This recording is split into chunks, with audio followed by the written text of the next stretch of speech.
Good evening, everyone. Hello. Hello. Come on in. Welcome. Oh, no, that's just... Hello, everybody. Hello.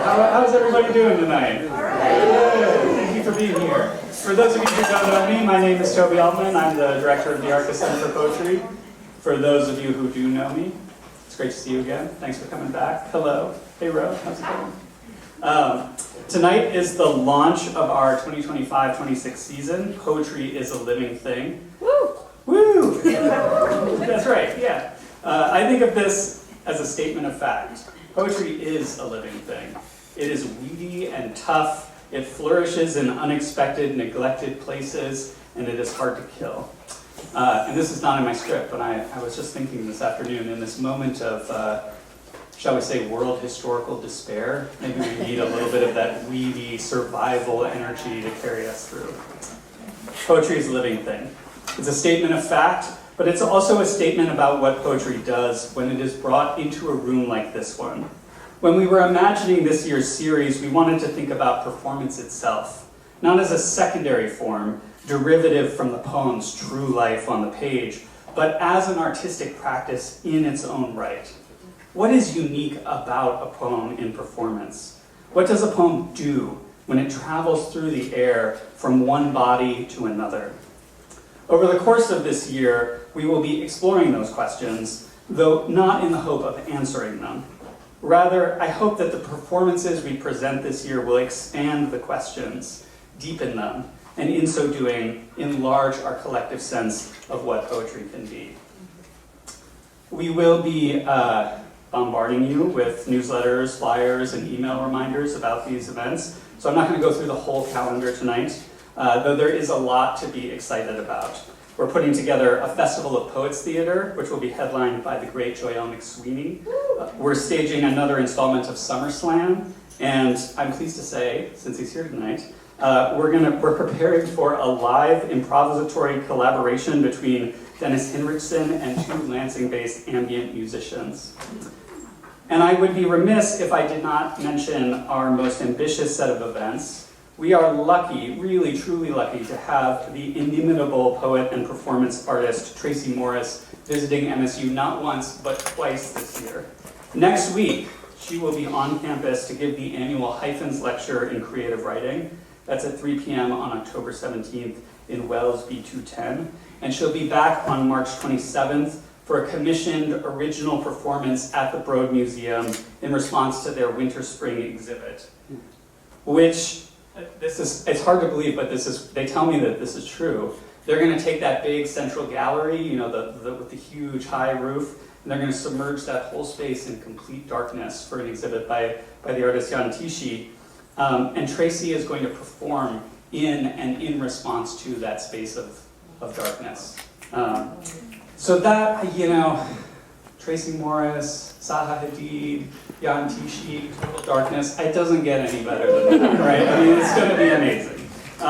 So please save the date for that, March 27th. If you don't know Tracy Morris's work, she is, you know, the premier performance artist poet of our generation, just an incredible vocal performer, improviser, thinker, and we're really, oh no, we're lucky to have her here with us.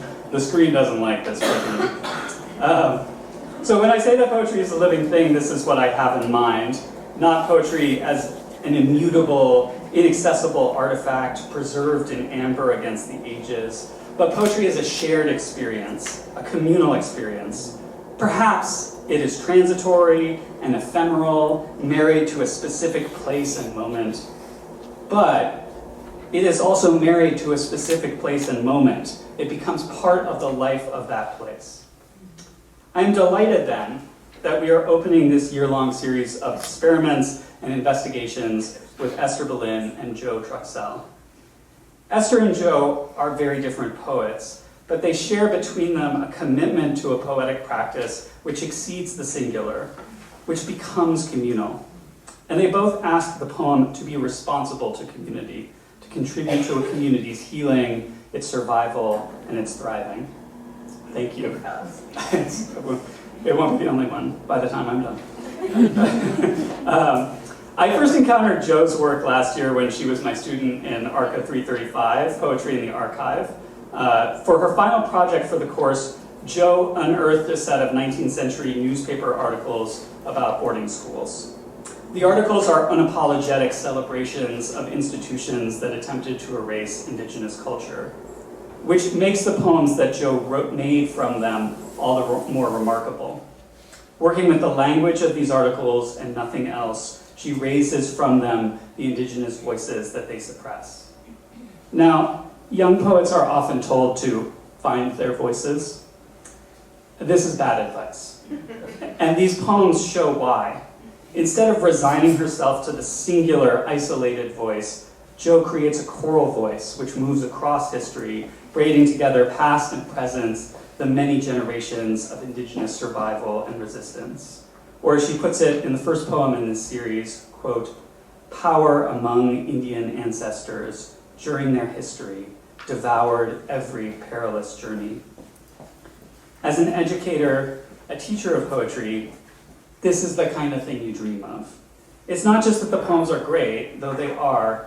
It's that moment when a student reminds you how rigorous poetry can be and how restorative, how much we should expect of the art and how much the art can offer us. One might say something similar about Esther Belin's work as a poet, artist, editor, and community maker. Her work is restorative because it is rigorous. It refuses to accept the colonial frames in which poetics has been practiced and thought. It is also communal, choral. Whether she is working as a poet or as an editor, Belin creates spaces for many voices to come into conversation with each other. Over the past half-decade, Belin has led or participated in a series of iconic editorial projects. The Diné Reader from 2021, the 2022 Land Acknowledgement issue of Poetry magazine, and the recent 2025 Diné Poetics issue of the same magazine. These are the kind of editorial interventions that reorient the field and renew our conception of poetry. And perhaps we expect landmark events like these to be the monologic expression of a single heroic individual. If so, Belin's editorial projects break the mold. The recent Diné Poetics issue of Poetry, for instance, ends with an extended roundtable on language sovereignty, featuring poets like Jake Skeets, Kimberly Blazer, and Elise Passion, engaged in a sustained collective investigation of orthography, syntax, and the coloniality of US poetics. Likewise, the Land Acknowledgement issue served as the occasion for an extraordinary series of podcasts which find Belin in dialogue with Black, Jewish, and Indigenous poets, thinking through the many histories of colonialism, enslavement, and dispossession, and forging from those histories solidarity across difference. In one such conversation with the Nez Perce poet Beth Piatot, Belin observes that Indigenous writers, working both in English and in their own languages, are engaged in, quote, re-territorializing the language. One might say that in her editorial work, Belin is re-territorializing editorial practice, making it into a space for communal sovereignty and self-definition. Belin thus does not just think about community, she thinks in community. If this is true of her editorial work, it is also true of her poetic practice.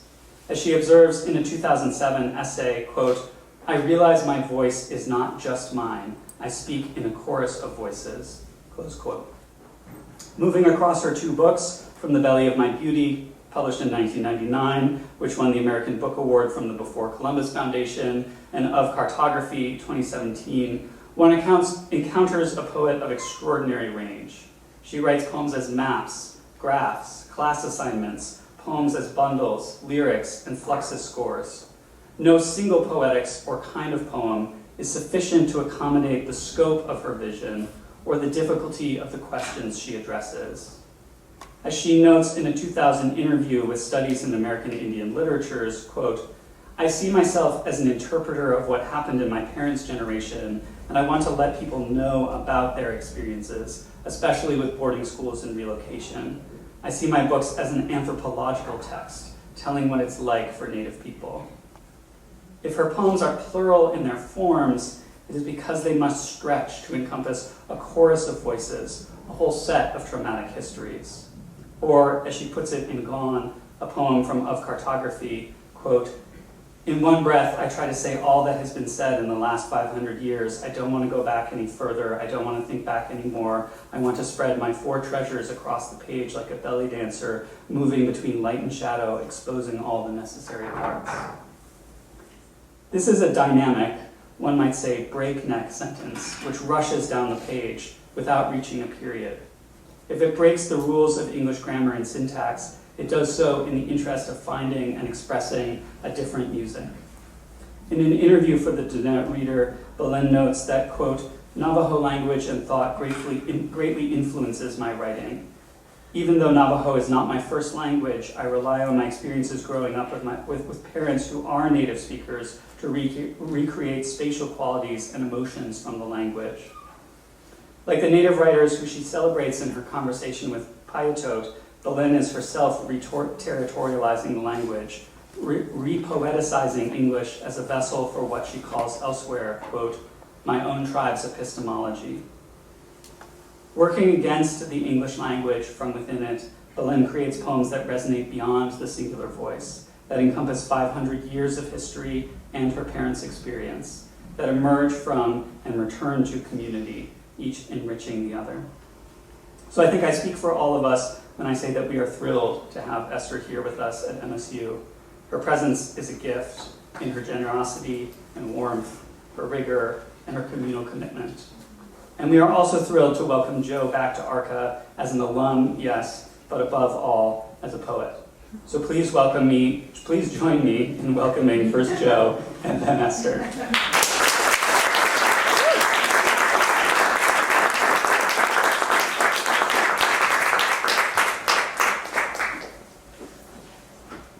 Hello, everyone. Thanks, Toby, for that. You're awesome. I'm really excited to be here in ARCA and the Center for Poetry. Both places mean a lot to me, and over the last 4 years have done a lot for me in my life, and so I'm just really grateful to be here in this capacity so soon. I just graduated in May, so I did miss it. It hasn't been that long, but it's a very welcoming and lovely space, so I'm glad to be here. And Toby, I didn't know he was going to do a little intro what I was reading tonight, so I do have like some context that I will still share with you all about my series of poems I'm sharing with you. So just last week, September 30th, was the National Day of Remembrance for Boarding Schools. And that is a day for mourning and spreading awareness on what happened at those institutions. And for a brief history lesson, because it is American history, starting in the late 1800s to the late 1900s, Native and Indigenous children were taken from their families and their homes, oftentimes forcibly, to attend federally sanctioned boarding schools, which were often run and managed by religious entities. And the purpose of this was to assimilate these children and to take away their culture, their language, and everything that made them Native and Indigenous. And because of that, communities across the U.S. Are doing a lot of good heart work, that's what we call it, for justice, healing, on these schools. And so I have the privilege to work for, it's very long, National Native American Boarding School Healing Coalition.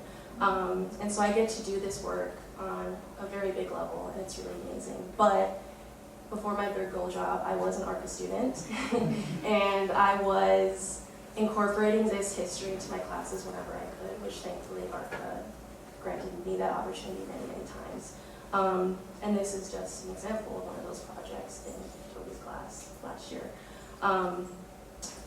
So again, if you went into this, I went into archival newspapers that were specifically written about boarding schools, and often it was written by superintendents of boarding schools, or there were government officials who were sent to those schools to rate the safety and the ongoings of the schools, basically. And so that's what all those articles were stating. And I wanted to rewrite that, and so I created Found Poetry, with words and phrases from a select group of archival newspapers to fill in the voice that was missing, which were the voices of the Native children, parents, and families that were subject to this violence. And so, as we learned in that class, archives too often are selective and exclusionary of important and marginalized voices, and so I wanted to create my own archive. And I did that by twisting the words of the oppressor to give voice to, the oppressed. And so I hope you enjoy it, and if anyone wants any more information or resources on boarding schools, you can come talk to me. This is like my official job now, which is kind of cool. But yeah, I hope you enjoy and learn something from this today and teach it to someone as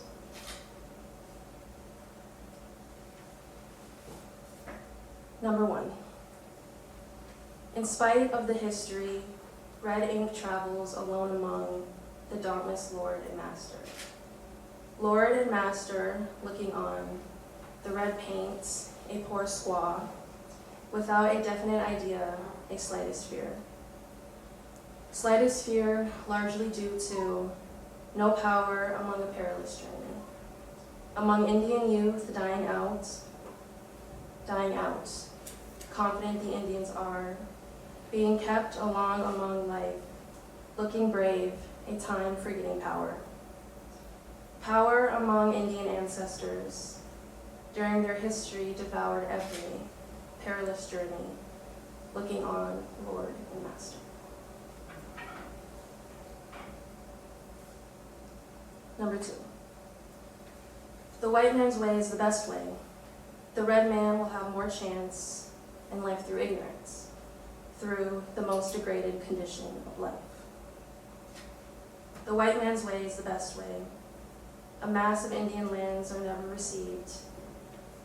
There used to be a time, prosperity simply through land, expected to depend upon life. The white man's way is the best way. Fathers and mothers to have their children give their lives to Indian education, to Indian capability, to the government. The white man's way is the best way. Needs of the red man, squalid surroundings, little chance of recovery, little chance of little Indian boys and girls with justice. The red man ways of life is the best way, cultivating capability, peaceable conditions of life.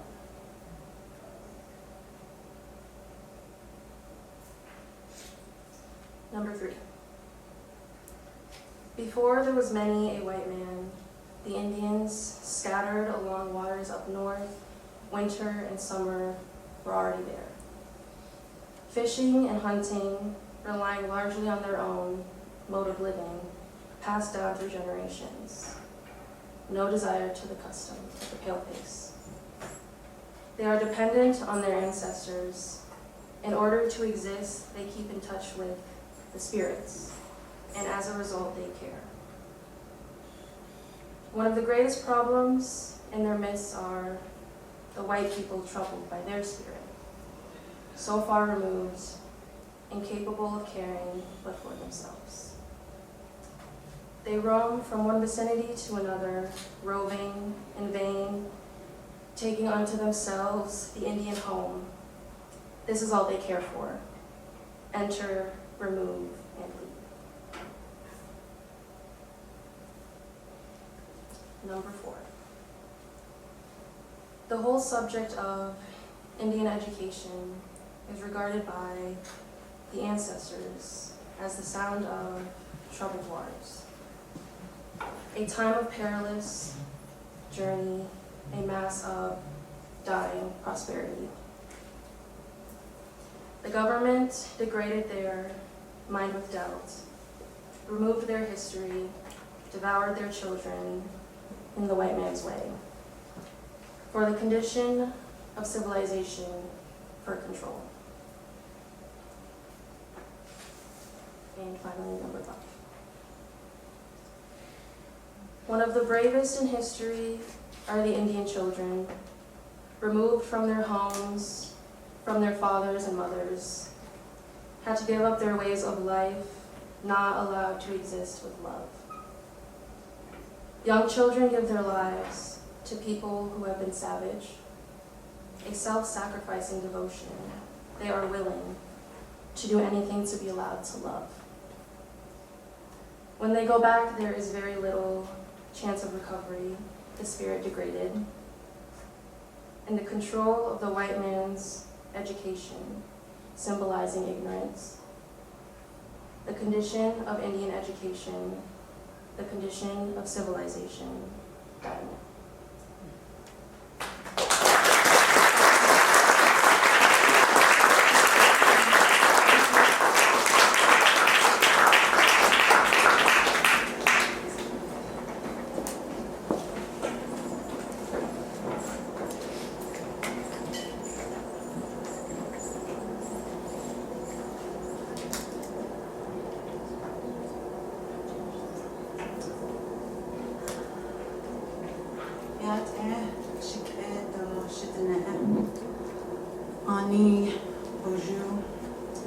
I am thrilled to be here this evening, and I thank everyone involved for putting this together. Jo, thank you for coming, opening us up to this great space. Toby, thank you for that great introduction. That was really fun to hear. As now I'm living on Anishinaabe, I have prepared an introduction that code mixes Anishinaabe-Moan, Denebizad, and English language. Esther Belin, Indigenous, Deneb-Aya, and Dunjaba, East Lansing, and Da, Oga Dene, and Dodem, Dene Kwe, and Da, and Do Nakai Ma, MSU, English Department. I don't think my experiment in code mixing languages is unusual. I often interchange Indigenous people with land-based people.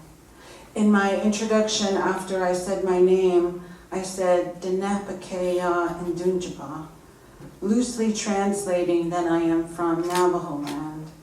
Denepakeya is often translated as homeland or the Navajo reservation, but the literal expresses the connection to what is beneath one's feet, or the land of the people. The Dene word is how we distinguish ourselves from other than human beings, and is often simplified to mean the people. Be serves as the equivalent to the English pronouns, she, he, they, them, etc. The language and worldview places value on how we are related to each other, thus eliminating a need to emphasize or identify people with pronouns. We use contextual understanding and verbal prefixes to identify people. Eya is the land. Ke refers to the feet, and the ya part of the stem refers to what is underfoot. We get to know our land by walking on it, sensing it with our feet, relating with it in our humanity. So there is great thought in Denebizad. The Ndunjaba part of the statement is from Anishinaabe-Moan.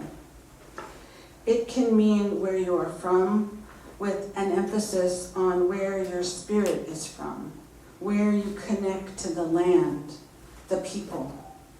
I have started the steps to make this place one of my homes, through getting to know the ancestral languages derived from this land, and using my guest status to explore and of course stumble as I find my role in the community. So I am far from my spiritual homeland, which is not unusual for Indigenous people. And I am going to kind of rip off of Layli Long Soldier's style, her form, to present a land acknowledgement. Whereas to acknowledge this place, this land now held in trust of the United States, allows for a collective mourning of the bloodshed in the name of westward expansion and other federal Indian policies, such as Indian removal, allotment, and unjust sale of Indian land. Whereas the legacy of the bloodshed in violence and ignorance still affects its residents. Whereas the harms of genocide and colonization are ongoing. Whereas those who choose to build accountable relationships and informed actions consequentially dismantle structures that do harm. Whereas I am a guest on these lands, my intention is to hold myself, my creative expression, my teaching methods accountable to the 7 teachings of the Anishinaabe tradition: the Bwewin, truth; Zungidewin, courage; Menadidawin, respect; Gwekwadizawin, integrity, honesty; Zagidewin, love; and Bwakain, wisdom; and Dabadendizewin, humility. I dedicate tonight's reading to Arthur Z., the 25th and first Asian American United States Poet Laureate. He was my professor at the Institute of American Indian Arts. His gentle guidance and highly skilled knowledge of poetics and language inspire my work. So Anishinaabeg is very different than Dinepasad. And as I'm trying to learn it, I'm putting all of those accents and marks on there that are not there. And that's why I was just smiling to myself. It's a very different sound of language, but it's fun. It's fun to learn. So this first poem is called Indian Mom. It's for all the Indian mothers out there in the audience. And this was written to memorialize my good friend, Faye Spoon Hunter, who is no longer with us. She cuts beading thread with her teeth. Her baby feeds from Similac breasts and Mickey D's cheeseburgers. I met her trading Dreamcatcher earrings for blues CDs. I told her I was looking for a smoked deer hide, and we hit the road north to Crow Fair. From a nomadic tribe of the northern plains, her home is where her children are, including her old man. She spoon feeds oatmeal. I ain't ever see her cry, so I figure her tears are stitched into her beadwork, tight in rows, mending her own hoop.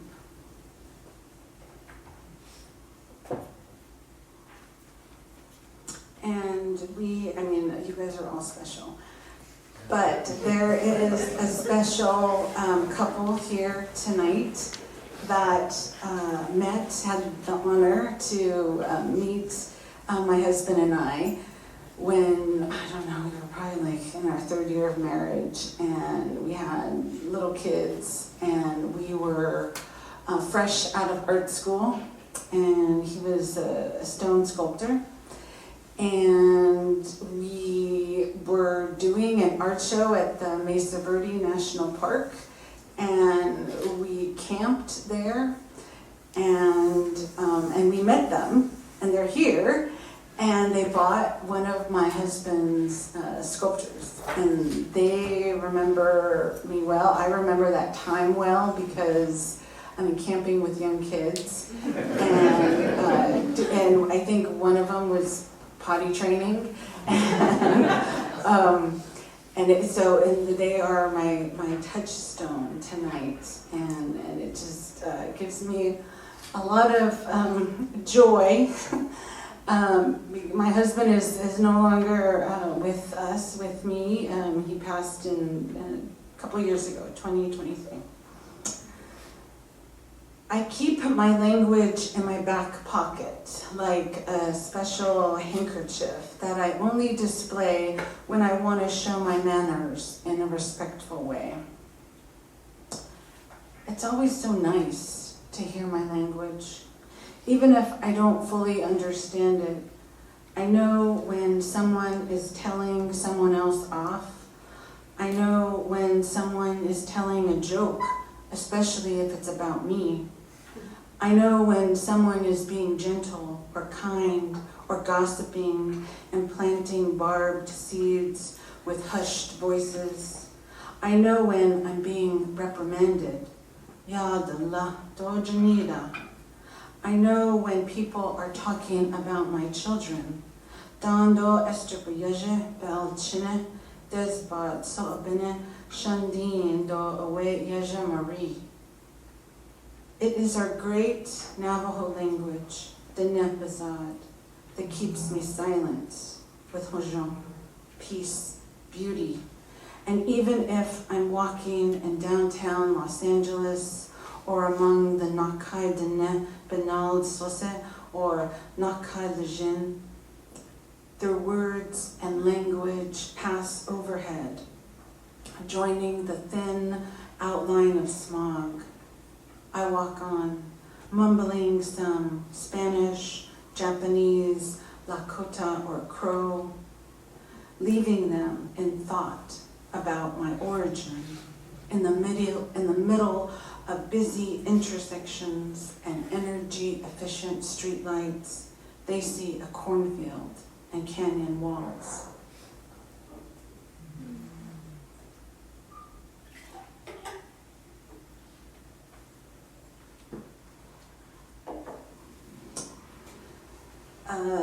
The next few poems are new, and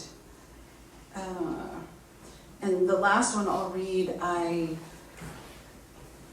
started writing while my husband was in the hospital before he passed, and I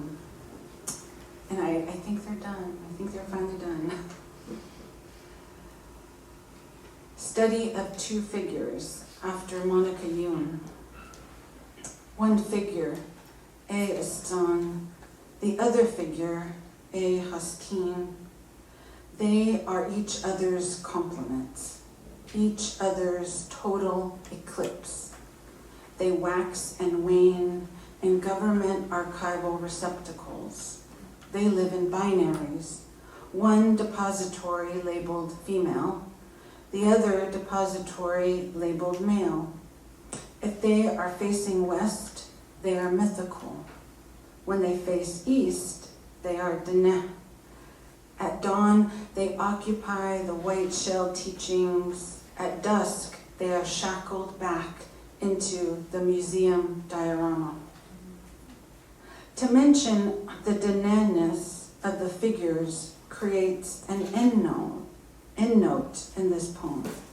The reader will have to flip to the end to find the historical marker revealing the United States definition of Indian tribe, or in this case, Dene, a federally recognized Indian tribe commonly known as Navajo, who occupy land drawn with invisible ink in perpetuity, consecrated with white cornmeal and radioactive tailings from abandoned uranium mines, whose treaty rights are once again smeared as detailed in the June 22, 2023 Supreme Court ruling, which released the U.S. government from any obligations to take affirmative steps to secure water reserved for the tribe in the Treaty of 1868. Revealing this historical marker places this poem as a conflictive poem. To mention Indian nationhood establishes a conflictive state of nationalism. Thus, this poem can potentially lure readers into believing there is an obligation of trust. The belief that both parties should place trust in federal documents like treaties is like revealing genocide in American history, or like revealing the scar of forced sterilization during intercourse. After such a revelation, by implication, genocide themes this poem. This poem is an essentialism of genocide.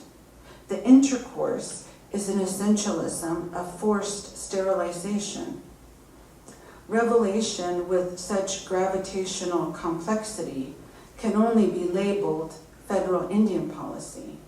More precisely, the national desire to declare domestic dependency over tribes, over both the female and the male complementary parts, held in bulletproof commemorative casing, taxpayer-funded binaries of trust, savage, civilized, princess, chief, kill the Indian, save the settler colonized man. Remove again, reserve the best land for homesteaders, relocate, terminate over personhood, self-determine, five-fingered beings, background and scenery, while the tourist poses for a photo. Only they can exit the depository because they made it.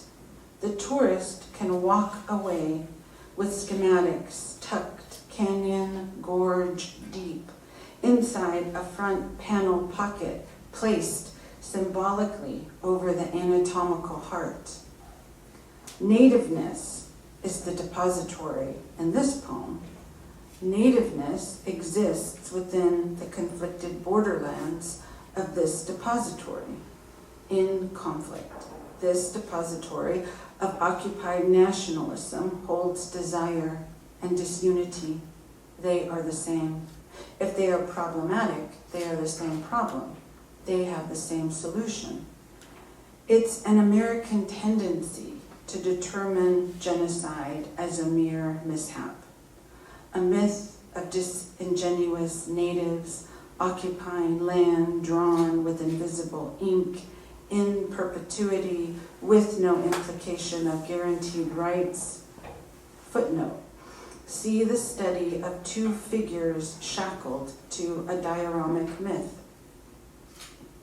An English-speaking audience is presumed to translate myth as a functional object of decadent conception. The female figure shackled in the dioramic myth repositions her weight, tilts her head, tilts it just so, and for exactly 7 minutes, she and her complementary Denehastine are in total eclipse. Hajon Naslin, Hajon Naslin, Hajon Naslin, Hajon Naslin. There is beauty again. I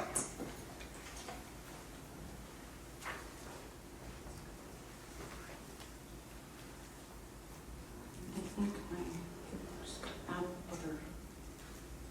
Maybe not. And this one is, this next poem is one that I did start in the, at the hospital. And I remember writing, and I remember, it was, I don't know, any time you spend, right, with somebody who's your life partner is fun. And even though we were in the hospital, we were reading poetry, and writing and talking,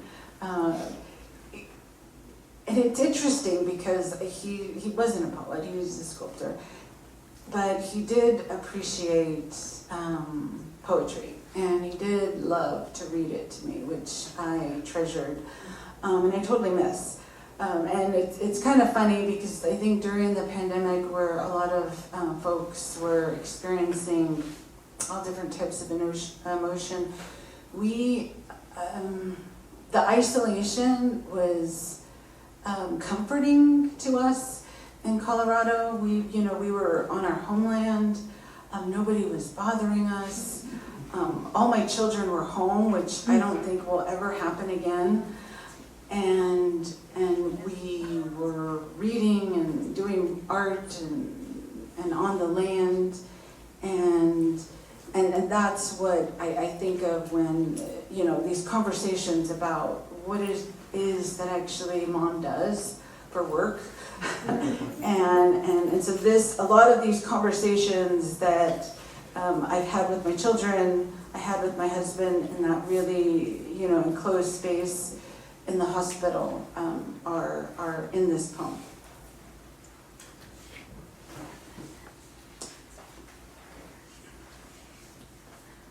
And one of the things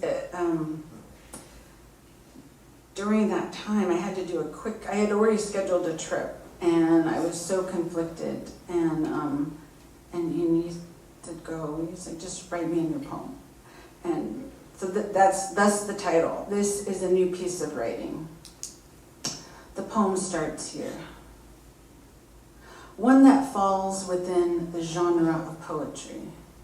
A contorting container tumbling around like a discarded plastic bag on a windy autumn day, where the original sentence structure of the poem contorts, twists hither and thither, hither and thitherly crafted was the syntax during dinner when the speaker of the poem entered a conversation about the recent fatality in a car crash.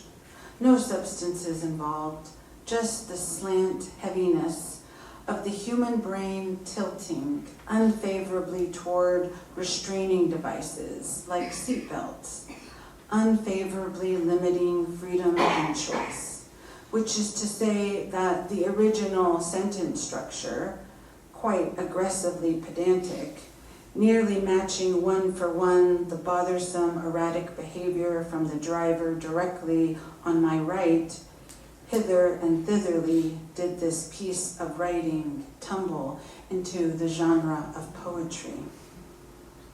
The public expression of me telling you what is occurring turns this poem onto itself, exposing interiority, which is to say that I may have to pause and adjust my status as a conscripted speaker of this poem, to breathe deeply as I acknowledge the land from where it languages itself into being. I acknowledge the remnants of indigenous soundscape reminiscent of the recent fatality in a car crash, the ravishing loss of sound, the depleted breath bleeding as slaughter, mass execution of sound. How does the grieving sound shape the land or rearrange the syntax of this poem? In what ways does the speaker of the poem glean sound? The resulting passive voice distances speaker and subject, speaker objectified into subjugated pose. Eventually, through passive reconciliation, the fatality of sound finds shape in a photograph labeled Unidentified Navajo Woman, circa 1868. Emerging from the void, the suffocating scales loosen, liberate, pile high, a monument to freedom. The binding spirits scatter, release into the caramel thick skies, a vault fragranced with the musk of the eagle's expansive wings. A vaulted universe releasing scattered stars, the diaspora dwelling among us, sprinkled in us, flash flooded in us, syllabizing the container, vaulted, scattered. A blackened body, contours charcoaled, stead fastening between the worlds, softens sound to ash in the mouth, ash softens to sound, ash, mouth softens the mouth. skinning the dermis of words, reveal a panting, steady heartbeat. This is the poem. We do not live in our bodies, we carry them, the dead, the defiled, the detached. Today is the day of reunion, a bridging spirit, the prodigal shadow aglow, flickering, inflamed in the ceremonial fire. Today is the day of reunion, a bridging male and female, complementary, unifying our five-fingered beingness. The flaming whisper of the metronome aerates the earth. Breath, flame, aerate into the detached conduit. Symphonic spirals deep enough to stir seismic waves, deep enough to choke back the earth's crust, releasing atomic breath, releasing breath atomically, aerating the earth's afterbirth with our tears. The entire sea churns, longitudinal waves compress. In boarding school, they counted us off into small groups, each of us holding a card bearing English words: achievement, freedom, equality, benevolence, happiness, progress, democracy, justice, education, love. The teacher spoke the thick, jagged words. With each pronunciation, the choking deepened until the words skinned back our flesh. Only concrete and steel buildings remain, only consecrations of the stolen.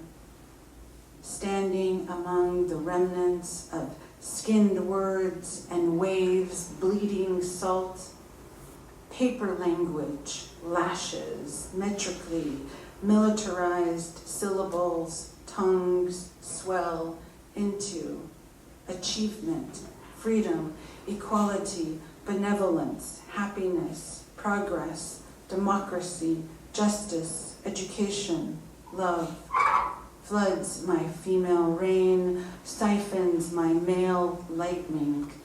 Vapor distillation of the soil, the land, the recollected wind in songs, mineralizes mountain spring water, flooding the plain of salt beds, softening groundwater, syllables, sanctuary as entrance narratives. Gather the edges of the four corners, shake the twisted, contorted containers holding the genre of poetry.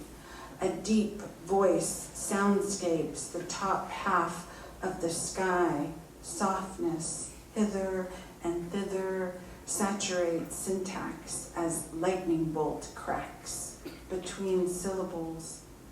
A break of first light startles darkness like when a pelvic snap brings forth a child, like the ache from a cacti ovary pollinating, like water conforming to the vessel. The female rain settles the oozing heat in mid-sectioned, dampened pine, perfumed sap, clinging to 4 hours of moonbeam ripening at the entryway of a windy autumn day, where the original sentence structure of this poem contorts debris through depletion, circumscribes subjugation, attributes violence to the fatality. That is to say, this poem wishes to acknowledge the absence. This poem positions itself to cradle the ceremonial remains, assuages the shoulder of compatriots hither and thither with pithy sayings like, for the settlement of a boundary line between the colonies and the Indians, pursuant to His Majesty's orders. In order to read this poem as a poem, and not a hostile, savage display of renderings capable of insubordinate gestures like kicking and screaming, manifesting scorn or rage like oceanic riptides, alchemizing disruptive dregs. The audience has to refuse to acknowledge this poem's syntactical stainless steel injections of remapping the dispossessed land within. This poem is experiencing intergenerational loss, a desiccated sense of belonging to this landscape of print, which is to say that printed poems are endangered. The poem's nature to expose vulnerable parts unfavorably questions freedom and choice, and on occasion can be aggressively pedantic, nearly matching one for one the bothersome, erratic behavior agitating the slant heaviness of the human brain, causing it to tilt hither and thitherly, tumbled about like a can tossed in the genre of poetry.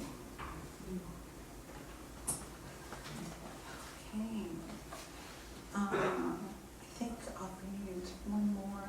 This one I just finished, so I'm excited to read it, which I don't know what that means.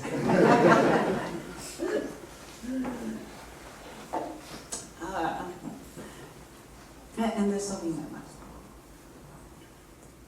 one. Lexicon.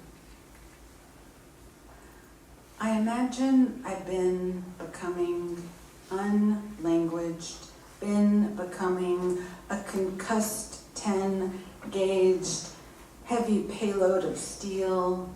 I've been a forceful recoil, an extreme range of unlanguage speaking, sawed-off blasts, always, the sacred four-direction ways, more slicing it like nadar and zenith, all I imagine I've been. A recoil pile of language, fragments throwing a heavy payload of time, machine blade, clean carved, cleanly sucked the marrow, clean edged, sliced, white bread jammed, slices caught in the metal teeth, and thick, thick, thick, add some more, quick, thickness into the flesh, butter me with unlanguaged particulate, salt, pepper, resin, pus-filled, heavy payload with the 10-gauge concussive slice away recoil at me speaking language, like there are slices of white bread jammed, caught metallic teeth, clean carved, clean linen, table clean, polished metal settling into place. I imagine I've been breaded, triple bass, smokeless, powder language, particulates boasting its extreme range of a languaging recoil. I imagine I've been thickly fried and thick, thick, thick, turned over and fried, mutton fat spread, mechanically thick, spread, thick, splayed, thick, and I imagine I've been a heavy payload, jelly concussing around, thick, thick, thick, white pine thick. I've been buttered flesh, severing layers deep in the unlanguaging I always been imagining. Thank you.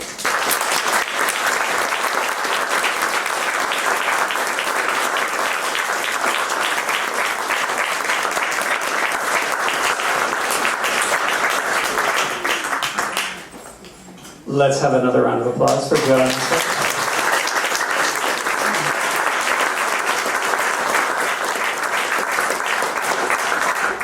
We will be back on November 14th at the East Lansing Public Library for a reading with Melba Joyce Boyd, the new Poet Laureate of the state of Michigan, and Jeremiah Young Walker, a new intern at the Center for Poetry.